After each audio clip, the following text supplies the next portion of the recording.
Hello and welcome back to what's the name of the show again?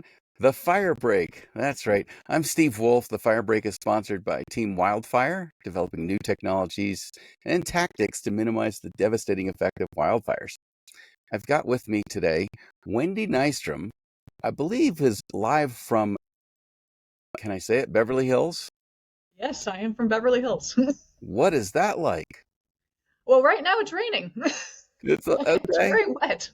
Uh, I was, looking through your background, you've got a fascinating career path.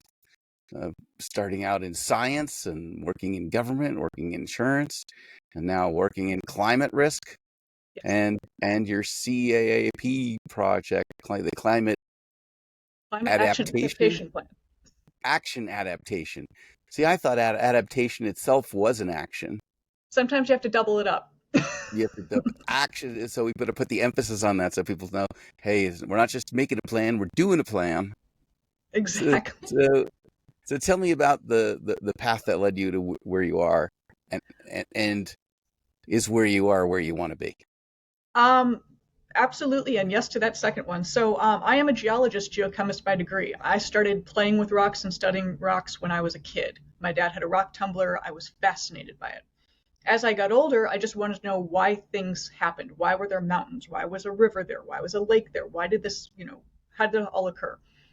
But The not thing why is, was the sky blue, huh? yeah, well, that's a little different. That's atmospheric. I was looking more at like the dirt and the rocks. Okay, But the crazy thing is, I went to college and I started studying geology. I loved it. I focused on it, and then I graduated, and I'm like, what am I going to do with a geology degree? And people are like, well, you could work for the oil and gas industry. I'm like, I really don't want to do that. Wasn't really where I was going with, the environmental thing. So I worked as an environmental consultant, and I would be out in the field. And one of the first things you do is you bail out monitoring wells. So it's a water well, not for drinking.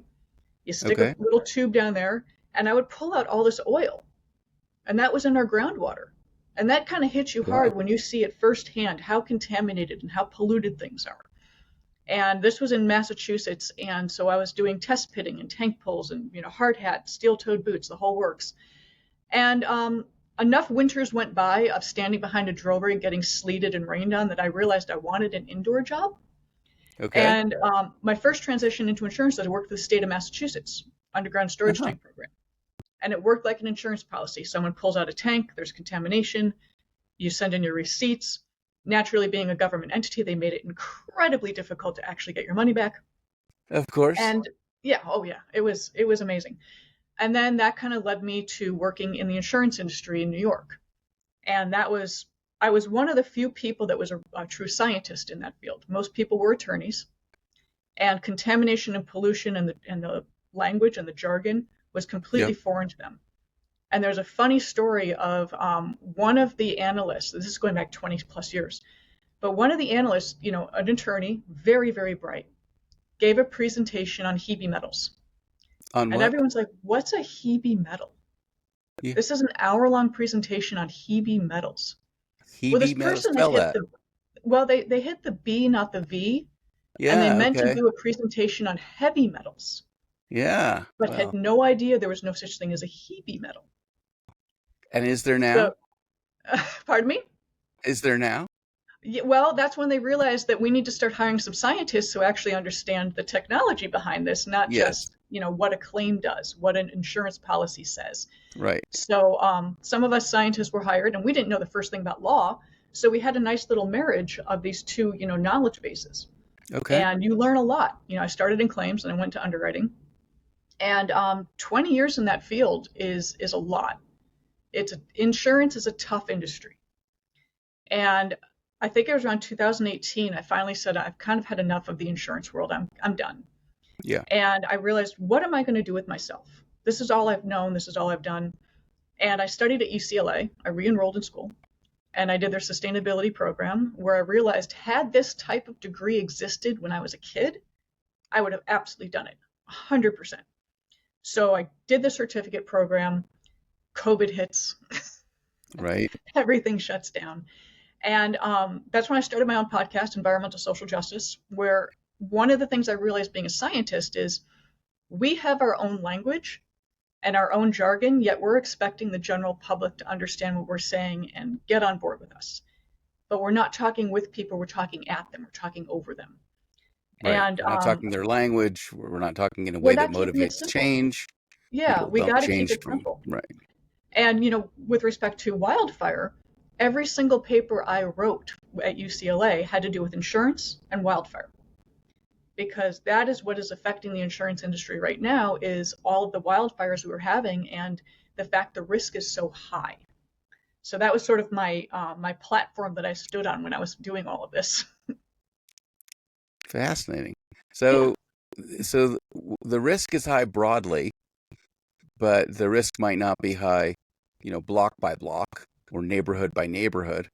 And are we seeing more granular differentiation?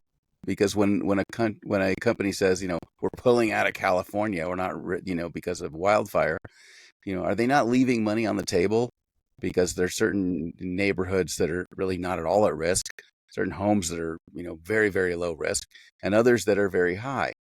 Why do you think they made that blanket decision rather than taking a more granular, refined look at where the risk really is? I think a lot of it had to do with the relationship they had with our Department of Insurance. The Or Department didn't, of right? Insurance, pardon me? The relationship they didn't have. Precisely. Yeah. Precisely. There was a lot of back and forth or a lot of, you must insure this area. And they're like, it's too high risk. We're losing billions and billions of dollars Yeah. by insuring these areas. And I believe there was a stalemate where there's like, we will not let you do this. And they said, fine, we will leave. We will pull out. And Yeah. they also wanted to raise their rates because the rates are quite low. You're in Colorado. Insurance rates are actually pretty high in Colorado with respect to wildfire and property. They were very low in California. People thought they were high, but if you compare the two, California actually has quite a low insurance rate. We're just used to it. We're used to them being lower. I see. And, for years and years, we had something called the soft market, meaning insurance rates were lower for property. There wasn't a whole lot of risk out there. And that drastically changed in the last 5 to 7 years. So with those increased risks and with respect specifically to wildfire, we have to mitigate the risk. I mean, we have to stop it before it starts. We have to cut back on brush. We have to house harden our homes. Get those trees away from the side of your house. Don't use mulch. Oh, for heaven's sakes, please don't use mulch. Use Not rock wooden or mulch anyway. yeah, I mean, mulch is a great ignition point where it just goes right up to the side of your house and climb right up. Yeah. It's little things like that. Decorative kindling. It is decorative kindling. It's and there's a great organization called IBHS, and they have all of that data, and they will tell you how to house harden. They will tell you what you should do to protect your home. Now, going back to granular, this isn't a house by house issue.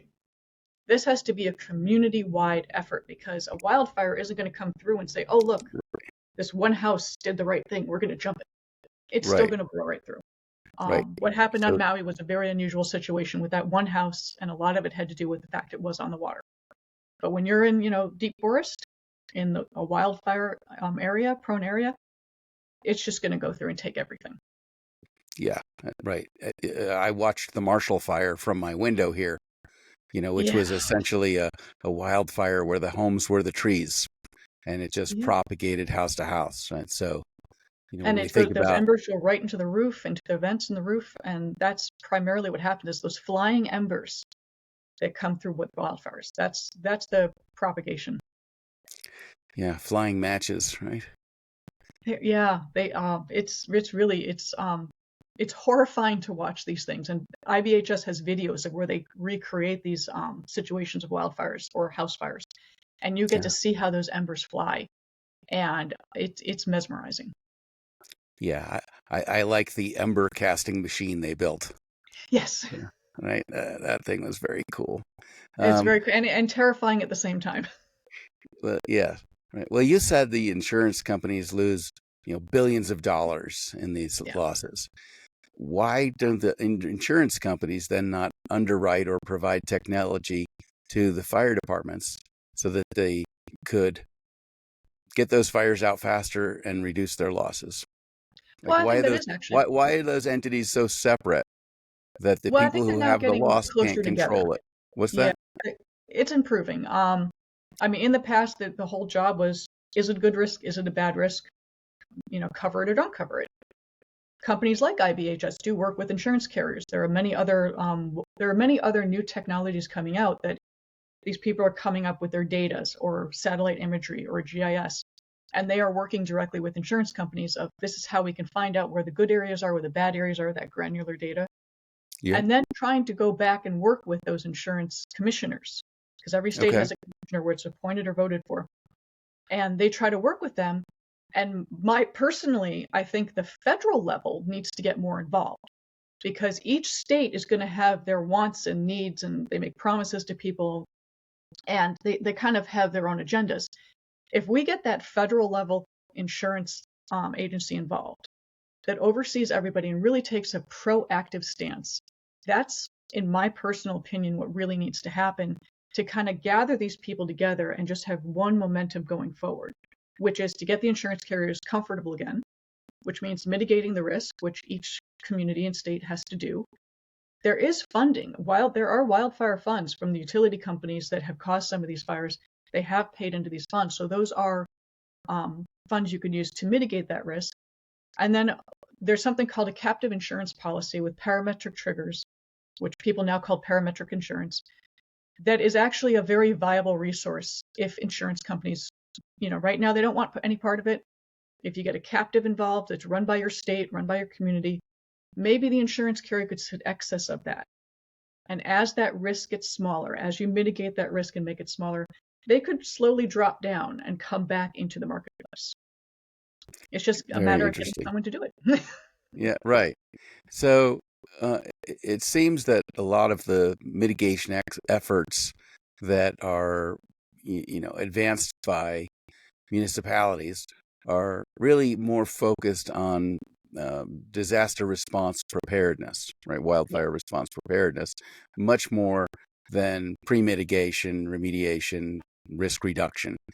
Yes. And I suspect that, right, the politics of that is that spending money to reduce the brush load and thin the trees and stuff, that's merely an expense, Yes. all right, which you're just why are you spending all that money, right? But when there's a fire, there's no talk about the budget. Like, hey, just do whatever it takes to get that fire out, Clean it up. Yeah. and Get the fire out and clean it up.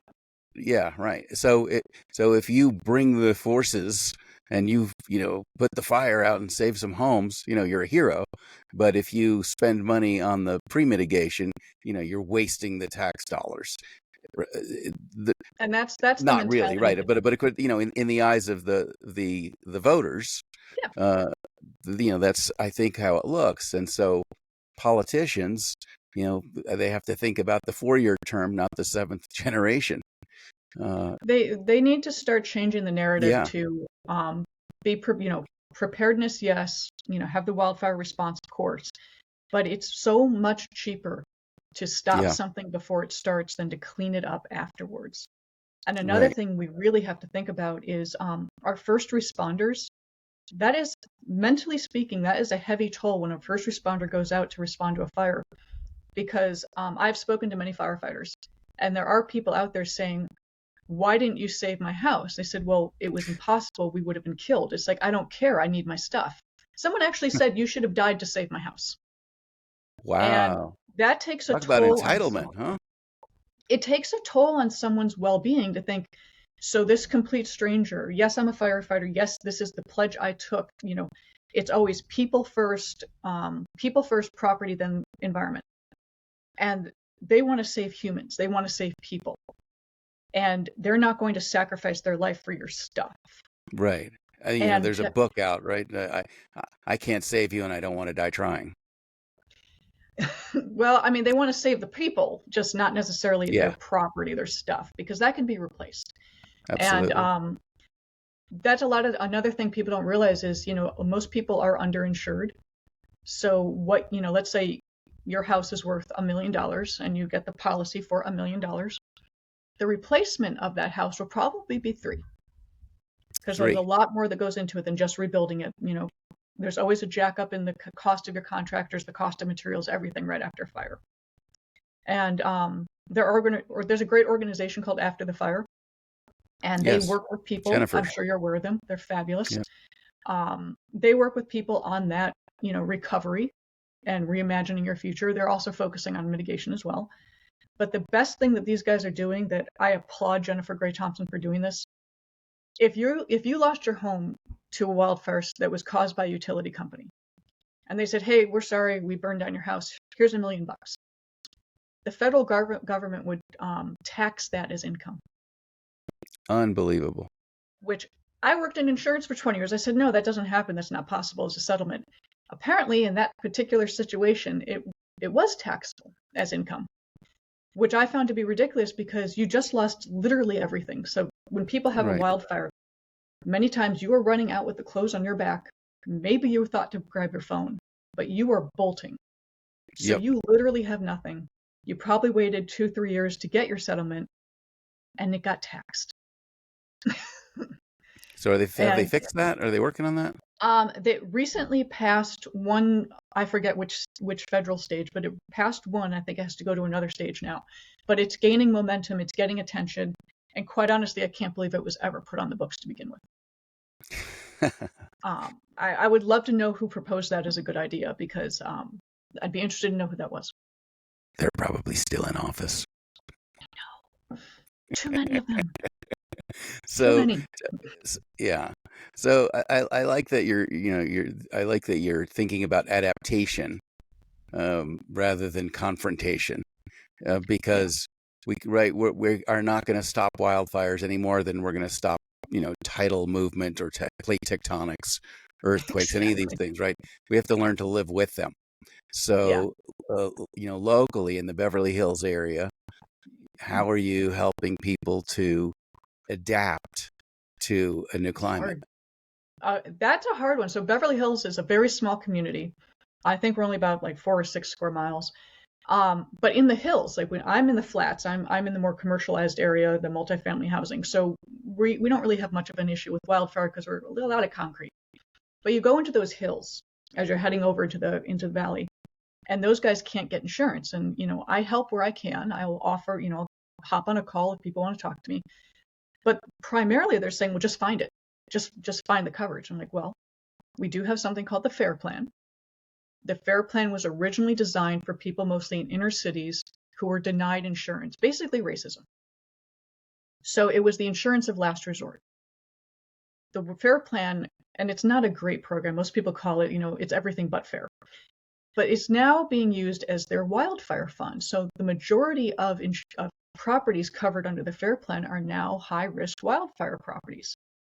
And the state is desperately trying to work its way out of that, because if there is a disastrous wildfire, it will probably collapse. And it's, anyone who has an insurance carrier in the state of California that does business here, you are required by law to reinsure that FAIR Plan. So the premium that the FAIR Plan takes in, if it's not enough, all of those other carriers will have to, supply those funds to cover those losses. Some of these bigger companies will survive it. Some of the smaller ones won't. So it's not a great resolution. What we need to do is tell people, cut down those trees. Oh, I don't want to. Well, there are certain trees that are very high oil. Eucalyptus is a very high oil woody tree. They explode. They're called a widowmaker. So when they catch fire, they don't just burn, they go kaboom. We need to, replace those with less flammable things. And those are Send them primarily to Australia because the koala bears love them. the koala bears love them, but Australia does get fires too, so there's a little dichotomy going on there. Yeah, right. But there's a reason that certain plants were native to certain areas, because they adapted. They either didn't burn very well or they survived those wildfires that go racing through. Let's go back to native. Let's go back to the native plants. Let's figure out what works best. And cleaning up the brush around your house is very important. But then you have people arguing, saying, well, I like my landscaping, I'm not going to touch it. Okay. It's a matter of getting people to listen and understand and adapt, because change Right. is hard. A lot of people dig their heels in, they don't want to. But the reality is, we are coming to a point where you're going to have to. And if that requires an ordinance, unfortunately, some people won't do it until they're forced to. And I hate the fact that that happens. It should just be do the right thing, do what makes sense.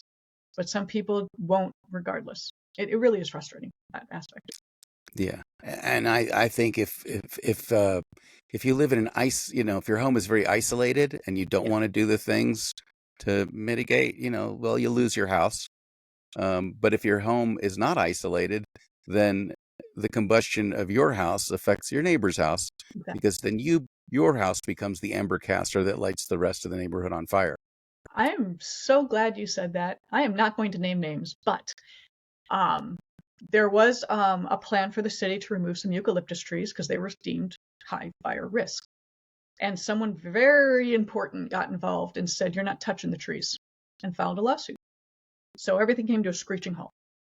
And I honestly don't know what the current status of those trees are right now, but I remember hypothetically saying, okay, so if there's a fire and those trees cause that fire to spread to other people's homes, can we hold that dude liable? Because he stopped the process of those tree removal, and naturally nobody would answer me. But it is those kind of thought processes. It's like, okay, you put other people at risk because you didn't want change. Are you now liable because you made that happen? Something to consider. And a court will figure that out at some point, because whether that Yeah, particular case was ever brought, yeah, maybe it hasn't been because that fire didn't happen yet. But exactly. Yeah. we're having enough fires happening that we're going to see a manifestation of every type of lawsuit related to this that you could Oh yeah. imagine at some point, right? That's all going to happen. Oh yeah. I have people saying, well, we should sue all the companies for polluting the air because of the manufacturing they do. And I said, well, the problem is we gave them permits and said, you can do that. You are Right. allowed. Well, isn't that what the kids did in was it in Nebraska, where they I don't know what state it was actually. I'm not sure. where they sued because they didn't have clean air because the coal companies felt they had a right to pollute it. Yeah, and the big hurdle with that, and they're right, it is it's coal is bad. Particulate matter does get in your lungs. It's not a good thing. But the problem is they get these permits, from the states, from the feds that say you're allowed to put this much pollution into the atmosphere. And they're usually permits that are carried over year after year after year, and nobody really thinks about it. And then all of a Right. sudden we realize, oh, this is bad. This is not a good idea. But we were allowed. So again, lawsuits have to be filed, and a court and a judge will say whether or not that was okay. And we're probably going to see more of that. Yeah, and we're seeing more change on that. Yeah. I'm happy to Well, we have see. the technology. Let's just adapt it. I mean, people say, you're trying to kill the petroleum industry. Honestly, way To say too you're many things what? are made of trying to kill the petroleum industry. Oh, Being an environmental person, it's like way too many things are made of plastic. My glasses are made of plastic. yeah, We're not going to get away from it. However, we could stop burning it. We have right. technology. Depending on where you are geographically located, technologies work for each area. And it's just a matter Well, of adaptation. the public has no obligation to any industry. Yeah. If something is unpopular, unhealthy, unsafe, you find another way to use your talents. I'm sure Yeah. that the level of scientific brilliance in the petrochemical Oh, industry yeah. is very high. And if Oh, they there are some decided, brilliant hey, people. we're in the energy business, regardless of what form that takes, Yeah. they'll apply their brain power and they'll figure out a new, cleaner way to do it. And that's Oh, one of the best things I tell people to do is, Google what is made from crude oil. And it's not just, materials like our glasses or things that are burned for energy. Petroleum jelly. I mean, most people have that. A lot of moisturizers, a lot of lip balms, fertilizers, dog foods. It's used in a lot of things. Not only it yeah, shouldn't be, but it is. right.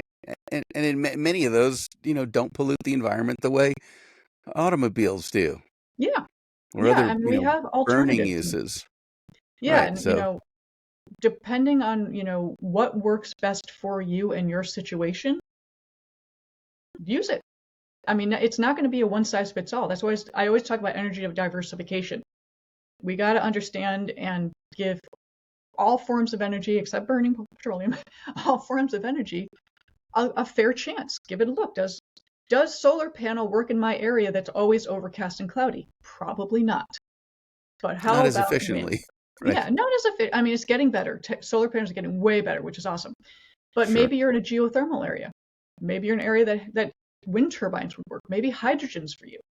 I know nuclear is controversial, but there are new forms of nuclear power plants being constructed. Talk to the experts. Don't ask me about that. It's not my wheelhouse. But there are experts that can discuss the pros and cons of each one. Yeah, right. Humans are resourceful Mostly. and lazy Absolutely. and short-sighted. We're not the best species, let's just say, right? We're limping along the best we can. Yeah, right. Despite our nature, which is largely We're not the worst. We're not the worst, but which one is worse? Oh Lord, I don't even know. What is the worst species out there? I don't know. I honestly couldn't answer that.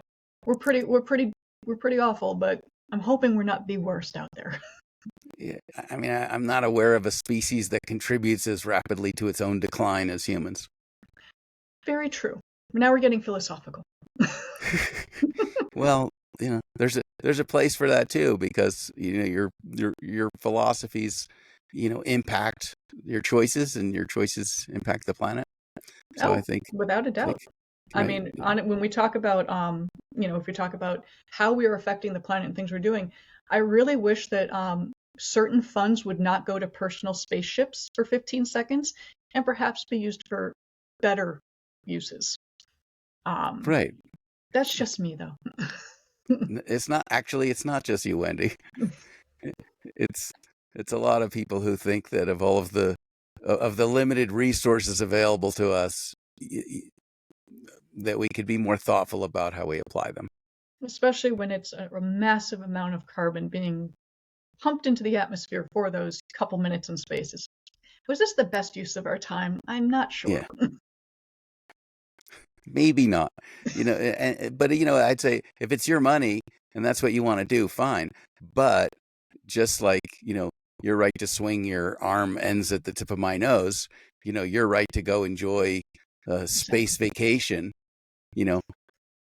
ends at the Negative entry to my nose. externalities. I shouldn't have to breathe the carbon, and I shouldn't have to be subjected to the damage of the ionosphere and other Yeah, and those are called, the technical. effects. So Yeah, yeah, the you're technical term for that is negative externalities, and someone else's actions is negatively affecting you.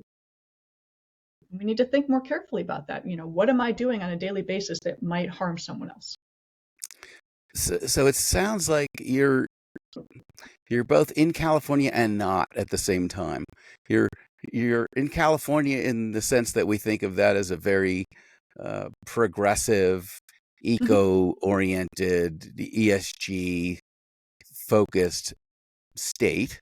Yeah. And yet at the same time, you're seeing people unwilling to make the changes that would result in better climate conditions, in reduced fire risk, in reduced insurance risk.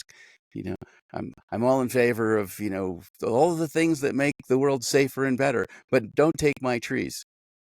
Yeah. Don't cut my eucalyptus down. Don't tell me how to do my gardening. Don't tell me how to change my landscaping. So it's a painful, delicate balance. I mean, I was actually born in California, but I lived in Connecticut, grew up in Michigan, primarily outside of Detroit. And then I spent my younger years living in Boston and New York. So I've lived everywhere. And I always within the confines of our borders here. I mean, I've never lived outside of the United States, but I have traveled extensively. I think what Yes. Europe is doing is fabulous. I was, perfect example of adaptation or doing the right thing. I was in Europe over the Christmas at the Christmas markets, and anyone that had food, it wasn't in a plastic plate or a plastic cup.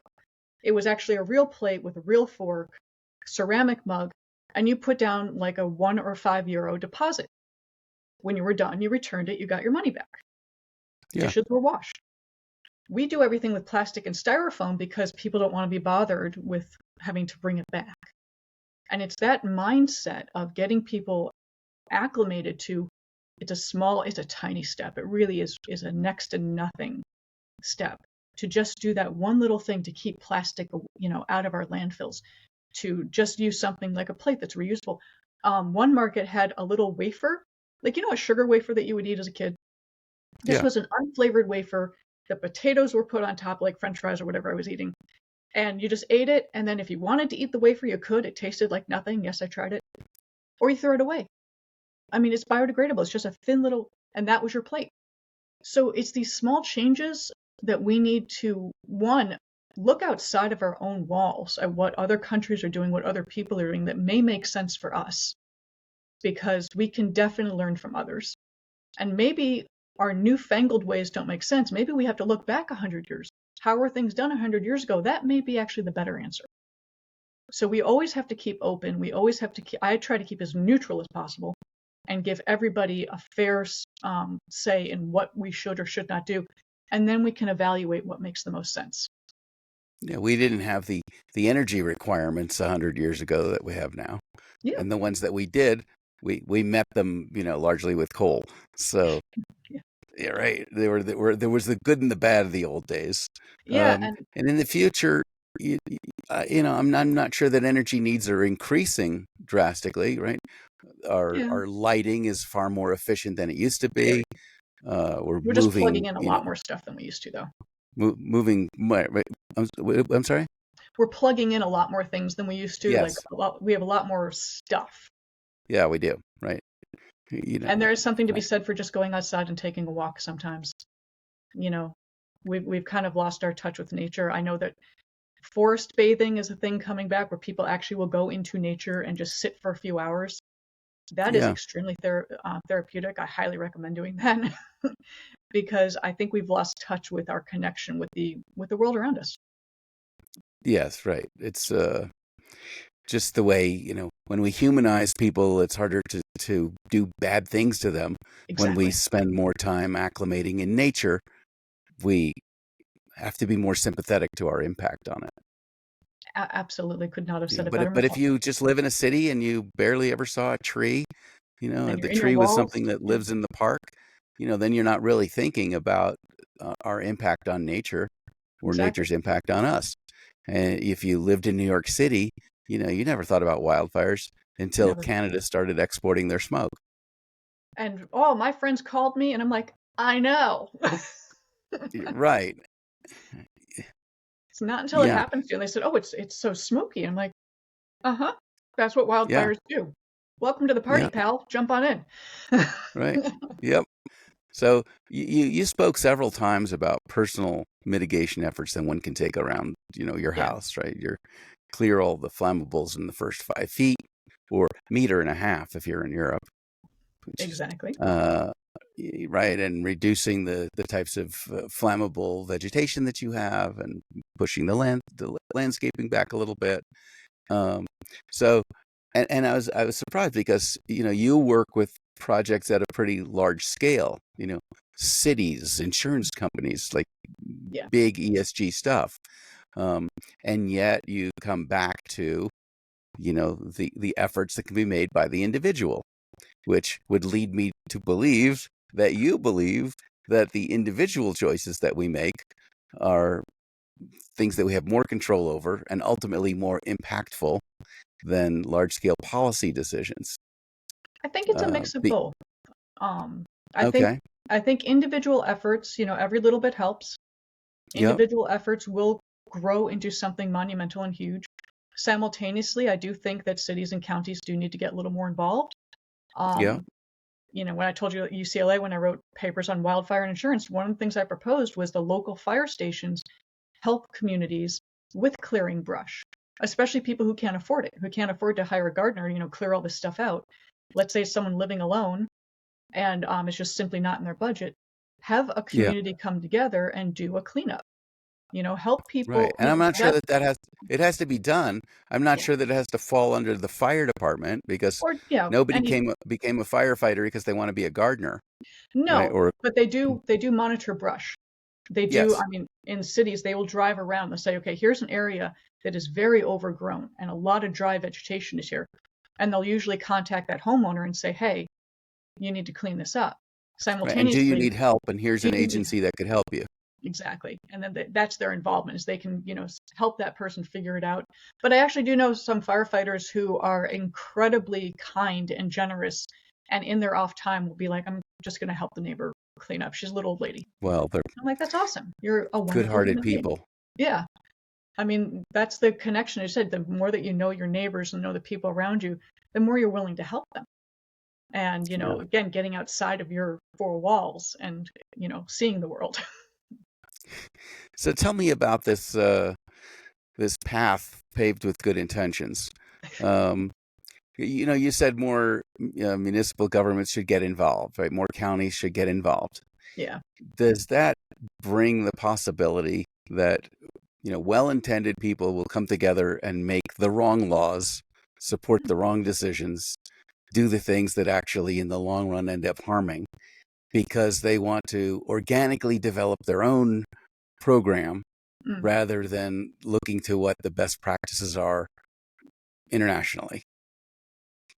I mean, I know what you're I saying. Not won't. all, I won't. I mean, I'm not going to mention the name of my city, Boulder, but we have a local city council here, and very often things that come out of there like don't make the most sense. yeah. Although they come into it, with the best intentions, but there's a lack of research, a lack of And mistakes do the happen. I mean, there have yeah, been right, policies put in place that like, this is going to be awesome. This is going to work great.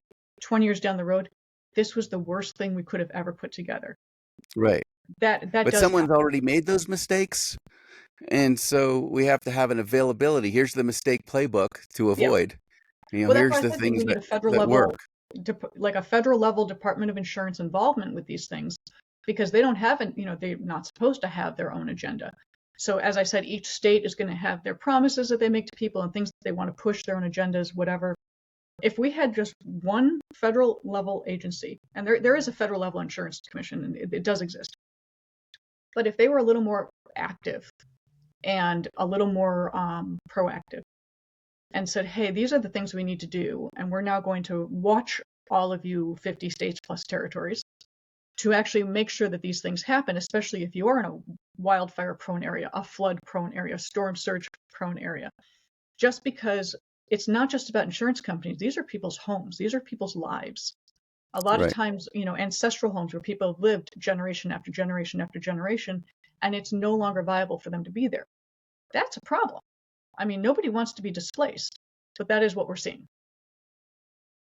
Yeah. So we'll see people relocated because certain areas are just not Yeah, uh, washing human away. friendly anymore. Yeah, Tell and me about what happens when homes become uninsurable. What is that? How does that impact property values? If they if plummet. I if the mean, if you can only sell your home to someone who's a cash buyer, yeah. that's going to cut down the number of potential buyers Oh, yeah. substantially, I would imagine. Maybe Oh, not in Beverly absolutely. Hills, but Certain areas in the up in the hills where it's very vegetated, sure. yeah, And most people don't realize that if you cannot get property insurance for your home, you cannot buy or sell because your mortgage company, unless it's all cash, as you said, your mortgage company will not provide you a mortgage unless you have that insurance. So right. people are stuck, and there are people in flood zones, in storm surge areas, in wildfire prone areas that are now stuck with a property that they cannot sell, they cannot insure. The value will Is it that they plummet. can't sell it, or they can only sell it to someone who's a cash buyer? But what cash buyer in their right mind would buy something that's, such a high risk area? Unless they don't care. Unless it's Someone who's someone just got a saying ton of money. if they have a ton of money and they just don't care, sure. But that's a very, very tiny percentage of people that would do that. So if you spent, $5 million on a mountain house outside Beverly Hills, and now it's uninsurable, and you can only sell that to a cash buyer, how much do you think that's going to impact the sales price? Dramatically, because they can knock that price down. I mean, unless Right. it's someone who really just does not care about money at all. There are a few of those people out there. But for the most part, it will depress Not their that price. many, right? Not that many, So and what's it will the affect, economic consequence then yeah, yeah. of the huge drop in these property values? And also it'll affect the entire community's property values as well, because they'll look at your surrounding neighbors and say, well, this house is on, you can't sell this one, so you can't sell that one. This one maybe, but we're going to lowball it because we know it's kind of on the fringe. So it Right. does have an overall economic impact. So when the comps all come down, sale prices go down, Yeah. commissions go down, and therefore If the value of the property drops, the tax base is reduced. So there's this huge It's a chain economic reaction. ripple. Yeah. Pardon me? I call it a chain reaction. A chain reaction, right? Yeah. Yeah. So there's more than just the benefits of not being on fire at stake here, although Oh that yeah. is I the mean, most dramatic. and that's why people need to start thinking about this now and Yeah. working on the mitigation now, being proactive now, because we've been talking. This is not a new discussion, and I'm sure that you've had this discussion for years. We know what's going on. We know what's going to happen. We know we're pretty much on a precipice of very bad things happening. We need to start acting on that now and getting people to be more proactive in fixing up their land, fixing up the property. Heck, if you Yeah. need to do a captive insurance policy, do a captive insurance policy. Get, have a carrier sit excess. But these are things that I personally have been talking about for probably 5 or 6 years. Yep. And I know there are people in this industry that have been talking about it for at least 10, 15. I honestly cannot tell you why no one's actually doing it. Well, they Just say, if you keep doing the same thing, you get the same result, and maybe talk definition of isn't the thing. insanity. And we've tried talk for, a good decade now. So Yeah. let me ask you this. You moved kind of from the hard sciences, right? Hmm. Geology, geology, that's the hardest one because you're dealing with rocks, right? Rocks Um, and dirt, but geochemistry. from hard science where, things aren't, where things are more black and white, to Yeah. the softer science of communication, influence, persuasion, etc. Are you marrying those two things at all? Are you applying, or are people applying hard science data or data verification to the soft sciences of persuasion? Because if what you're attempting to do right now is to change people's attitudes and ultimately their behavior, then how are we measuring which of the means of doing that are working and which aren't? Because I would say that, going to a government website and downloading something that looks like a government document that's Yeah. telling you how to mitigate around your home, maybe that's not the best way to actually get change from people. So Yeah. what research is being done on what's actually effective at getting people to change their behavior? We already know what's scientifically effective at keeping houses from burning, but Yeah. we don't know as much about how to get people to comply with that.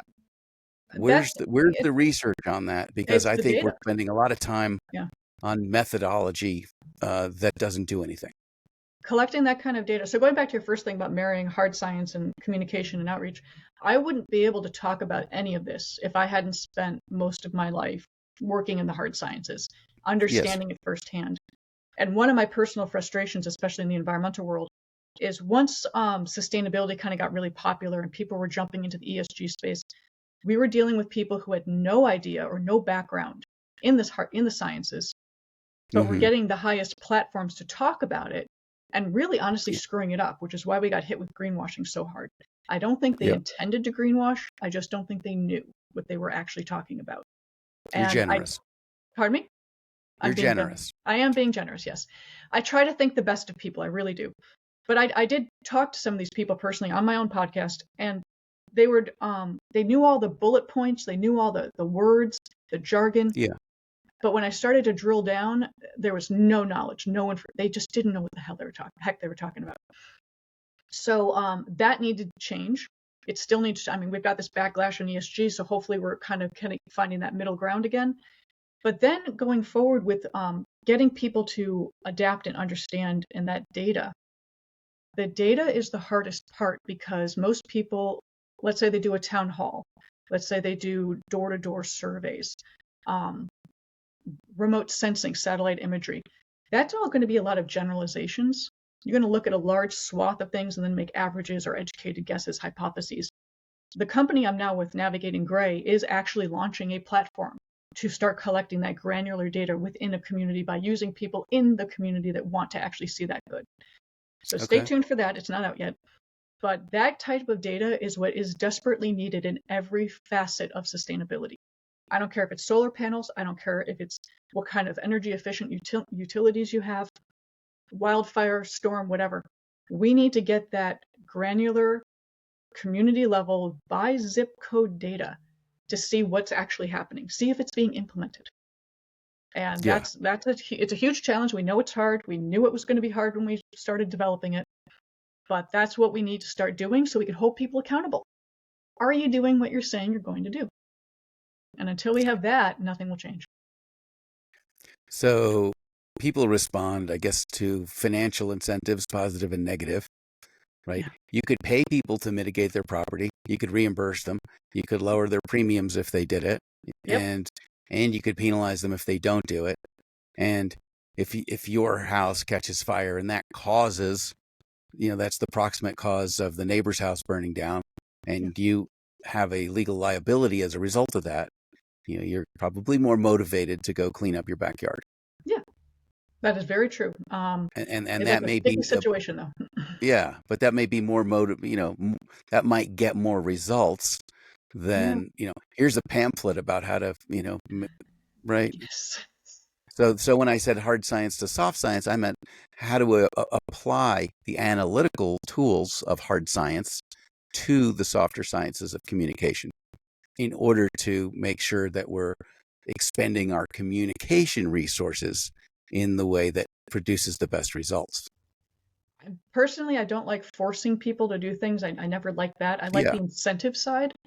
So yeah. as you said, maybe your insurance premium does go down if you do the right thing. And mind you, it's not going to be your expiring premium. Instead of getting a 15% increase, you maybe get a 10% increase. So we got to think of those ways as well. Because A everyone says, decrease in the rate of increase. yes, you're decreasing your rate of increase, and that's a very technical term that most people probably won't understand. But when I I think say it won't, Nixon coined that, right? When he was talking about inflation, we've achieved a substantial decrease in the rate of increase. yeah, and it's It's but still you have going to up, think of that. folks. Yeah, Yeah, you have to think about those levels because it's not going to be less than what you paid last year, but it won't be as bad as what you're going to pay in the future. right. And that affects everybody. I mean, residential homes, hotels, resort, everyone out there is getting hit by this. But we need to start giving those incentives to do the right thing. Also looking out Hmm. for your neighbor. I mean, personally, if I caused my neighbor's house to burn down, I would be devastated for the rest of my life. I don't know if I would recover from that personally because I would always feel responsible and guilty for that. So Yeah. I think a lot of things we need to do as a human race is start looking externally of how we are affecting our neighbors, how we're affecting people around us, and really take that into account with our everyday activities.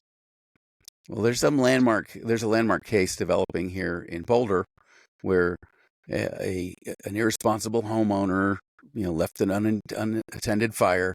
Their Yeah. house caught fire that burned down significant acreage of the neighbor's property and many homes. Oh, wow. And those neighbors have, filed a claim against her insurance for liability. They said, your actions Yeah. caused me to lose a home. You need to pay for that. And not only to pay for replacement cost on the home and the property, but also for the cost of restoring the property to its Yeah. previous condition. Yeah. And so one neighbor lost 11 acres. Well, to cut down 11 acres worth of charred trees and replant them all, It's expensive. this is in the $2 to $3 million range. So in order to make someone whole But based also, on the homes that what were your burned. negligence has caused them is extremely expensive. Oh, And I yeah. think as we see more and more cases like that, But we'll, also you have to think about when you're talking expense, when a house burns down, yeah. um, or any structure, you're probably going to have some hazardous materials in there, and that Oh, can't be definitely. landfilled. Yeah, that has to be properly disposed of, and that definitely increases the cost. Well, our building materials themselves, OSB is what a beautiful ember cast material. You couldn't make a better ember casting material, right? That Or, and there's so many. I mean, unfortunately, a yeah, lot of the houses are foams. full of bad things. Yeah, I mean, again, good intentions like the foam that firefighters were using to put out fires. Turns out, that's pretty nasty The stuff. We PFAS, actually, yeah, yeah, it's PFAS. We don't want to use right. that. But it had good There's some intentions. really good progress on 3D printed concrete homes that allow you Yeah, to have very interesting designs and very, very high fire resistance. and some of them are really beautiful. I mean, I saw an article just yesterday where they're incorporating indigenous materials for that area as part of that Yep. concrete laying. And then they Yes. designed it where it would use like heating and cooling so that, heat would rise and go at the top, but also in the summertime would keep it cool. Very interesting design work because that's Yeah. also going back historically to what people did. So using that, Right. yeah. I've seen some beautiful things that were combinations of concrete and adobe with Yeah. bamboo. Yes, that's And what I oh think we my saw in the goodness. same article. Yeah. It was great. Yeah, beautiful. That's great. Boy, We're getting there. Wendy, last shot from you. Yeah. Um, we appoint you as the fire czar. Okay. Eh, what directives come out of your office? If I were fire czar, um, man, I think the first thing I would do is start like a nationwide review and just do mitigation. If you live in a high wildfire area, we will help you reduce that risk, but also implement the captive insurance policies with parametric triggers. Insurance carriers want nothing to do with this right now. I mean, I talked to my buddies who are still in the industry, and off the record, they're saying we run away from this as fast as possible. That's the reality. If it's not profitable, they're not going to do it. So do the captives, have it funded by these wildfire funds, have the mitigation strategies in place, and then ask the carriers to sit exit. It might be excess of 100 million, 200 million, whatever. And then as we reduce those risks, they can drop down. And I think that's what needs to start first is stop it before it starts, do those mitigation strategies, get the parametric coverage in place, and then we can see how things progress. Wendy, I understand why they call you the climate communications risk expert. I try. I cannot thank you enough for joining me for this hour. Clearly, we have much more to talk about, so I hope you'll come back and we'll do this again soon. I would love that. I really would. Thank you. Well, we'll keep getting the word out, and maybe eventually somebody will listen. Wendy, I try. thanks so much. Thanks so much for joining me. Hi, folks. You've been listening or watching. I hope watching because I think it's actually more fun to watch. It is fun. The You get Fire to see Break. us. The Fire Break is sponsored by Team Wildfire, developing new techniques and technologies for reducing the most dangerous effects of wildfire. Thanks for joining us. We'll see you on the next one. Take care.